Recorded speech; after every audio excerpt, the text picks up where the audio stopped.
номинацияи беҳтарин филми мустанади саёҳӣ сазовори ҷойи дуюм доништа шудам эҳсони ризо. телевизиони сухт. بله مبارک شود رضا روزنامه‌نگار خیلی جوان از ولایت سوخت در تلویزیون. از خیلی هم خوب برای با هم تماشا نمودنی پاره را از فیلمی پیشنهاد نمودنی احسان رضا.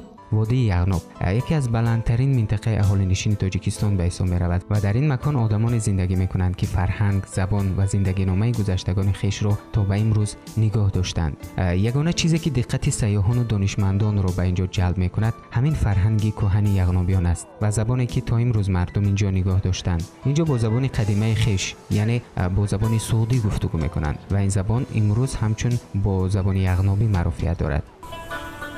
سلام علیکم. خوب گذشت کنی خلا؟ خوب گذشت. خوب گذشت کنی گذشت. یادم خواست مامایش توی متم مغوش وره تحفه اکتشای. دانشمندان زیادی از ممالک خارجی از انگلیس، از فرانسه، از امریکا برای آموختن این زبان به اینجا می آیند و درباره این زبان تحقیقات‌های علمی هم کرده‌اند.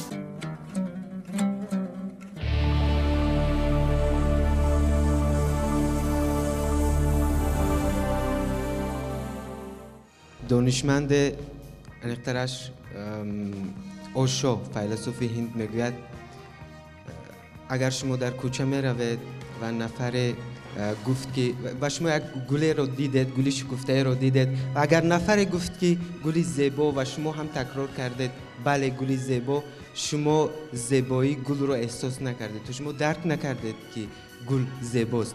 و شناختن وطن هم از محبت وطن آغاز میشه، چون که خودتون در بالا گفته بودید محبتی که اندازه ندارد، محبتی که چینک ندارد، محبتی که اصلا معیار ندارد، محبتی که جایگاهش دل هست.